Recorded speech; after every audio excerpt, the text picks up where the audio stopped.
Belle Isle is a Detroit treasure, and we know so many of you are planning to head there on Monday for the Ford fireworks. Well, there's a new plan to make it easier for people to walk to all of the attractions on the island. The Belle Isle Conservancy wants to create a public square called the Belle Isle Commons. Joining us now to talk about it is Megan Elliott, the president of the Belle Isle Conservancy. Good morning, and thank you for being with us this morning. Good morning. Thank you so much for having me. So Belle Isle is huge, 982 acres, I believe. And I heard you say in a previous interview that it is the second most visited state park in the country. Do I have that right? That's right. Only following Niagara Falls. And talk about why Belle Isle is just such a jewel here in Detroit. Oh, do you have a longer segment for that? I mean, Belle Isle means something different to everyone, but it is so beloved. Every single space of that island, wherever I go and I tell people the work that I do every day, I get handed photographs of, my grandmother used to take me to this spot, and here's a picture we used to take every year. People tell me their memories on the beach, in front of the aquarium, all around the island, and it's Detroit's backyard. It's for everyone, and it's a welcoming and inclusive space, and you can find whatever you're looking for on the island. And public space really connects our community together, right? Absolutely. And, I feel like Belle Isle is the epicenter of that. We've done so much work over the years to improve all of our neighborhood parks, to create greenways that connect them. And Belle Isle's our beloved center space of that whole network of spaces. And it's just really important to everyone. Belle Isle Commons. Mm-hmm. Tell me what it is and how it came about. Yes.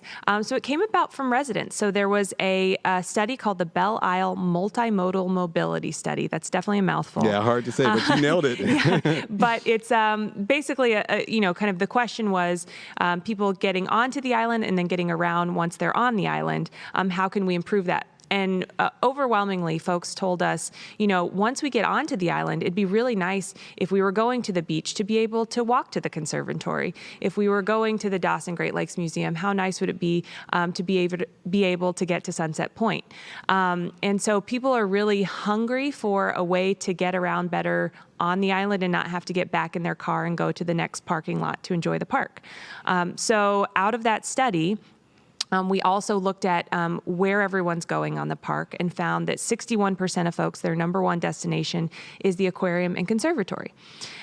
So our next step was, okay, let's figure out a plan that can kind of create a public plaza or square that connects all of these beloved spaces, that gives you kind of a destination, a first stop on the island, whether you've been going for your entire life or, you're coming from another country and this is your first experience on Belle Isle. And in that center public square, you feel connected to all of the assets right around you. So that's what we're in the process of developing right now. And it really centers around actually removing the parking lot that's in front of the aquarium and conservatory, creating all the same parking spaces in a very close proximity, but turning that into the public plaza. And then from there, you can get to the Udolph Garden, you can get to the conservatory, the Dawson, the Giant Slide, Kids Row, maybe a reimagined White House, if folks are familiar with that building. So it's really just trying to connect the dots and make that experience vibrant, and that will allow us to do programming in the future in that space and really kind of open it up year round. So everyone knows how to use the park in the summertime, but encouraging folks to come out year round, as a lot of people do, but we want even more people to be able to enjoy their park that way. All right, you're not going anywhere. We have a lot more to talk about with Belle Isle, including what's next in the Belle Isle Commons project, and also some of the other improvements going on the island or that have happened already. We'll see you back after the other end of this break. Welcome back. We're chatting with Megan Elliott, the president of the Belle Isle Conservancy. So what are the next steps for the Public Square project? So we've been working on that design, and basically the whole concept there is just to get something on paper that then we can turn right back around and show the community and have everyone weigh in. So we've kept it pretty rough. It's not like these fully perfect finished renderings where everyone says, well, you already decided what you're doing. We really want folks to weigh in on that process. So we're going to be actually working on an event in September that'll be September 16th, and it'll be open to the public, and we're going to actually transform the space of that parking lot into a temporary version of the Commons, just so that people can come walk it, experience it firsthand, weigh in, give us their thoughts, and then from there we'll continue on with even more engagement across the city to really get folks' opinions of what's working, what's not working, what would they change, et cetera. When could a project of this magnitude be done? It depends on the money. That's always the case. So we're, at the Conservancy, we always work to fundraise so that we can deliver on these capital projects that we're asking folks so much time to weigh in on. So we're already in the process of trying to raise those dollars, and we'll keep going with that, and we'll be able to develop a timeline once we have funds in hand. So a lot of other exciting projects are underway or have happened on Belle Isle. I want you to list some of those out for us. Yeah. So right now, the Scott Fountain is under construction. There's a $6 million investment happening there, which is amazing. A lot of the marble of the basin needs to be replaced. And so that's an investment that really needs to happen. I know that everyone is very disappointed to not be able to walk in front of that fountain and take their pictures.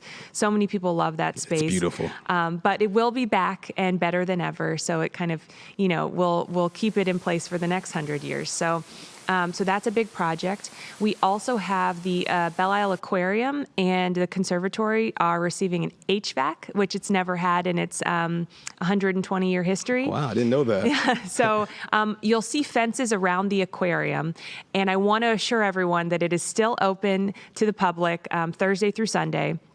A lot of the work is being done in the basement. So we are open, even though you'll see those fences go up. And that'll be a project that is also across this year and next. And I read that 5.5 million people, or am I close? 5.4? Yes. Okay, 5.5. Yes. That's a lot of people. How do you maintain a park and keep it so beautiful with all those visitors? It's a partnership. So, the MDNR manages the grounds maintenance and runs the capital projects on the island. The conservation officers and the Michigan State Police manage public safety and community policing on the island. We, like I said, do a lot of the fundraising to make a lot of these projects happen. And we also run the aquarium. We do volunteer coordination for all the volunteer projects that happen on the island. And lots of other kind of fun educational components. The zoo has the Belle Isle Nature Center. The Historical Society runs the Dawson Great Lakes Museum. So there's just so many people that work really hard year-round to keep the space beautiful, clean, and enjoyable for everyone, and exactly what they already love about Belle Isle. All right, appreciate it, Megan. We have some answers on the Local 4 Live question of the day from Lisa in Detroit. What would you like to see at Belle Isle? Here's what they said. They would like to see a healthy food-based bistro. There's always a lot of runners, bikers, walkers, rollerblades on Belle Isle. There are very few healthy food options with the food trucks that come on the island.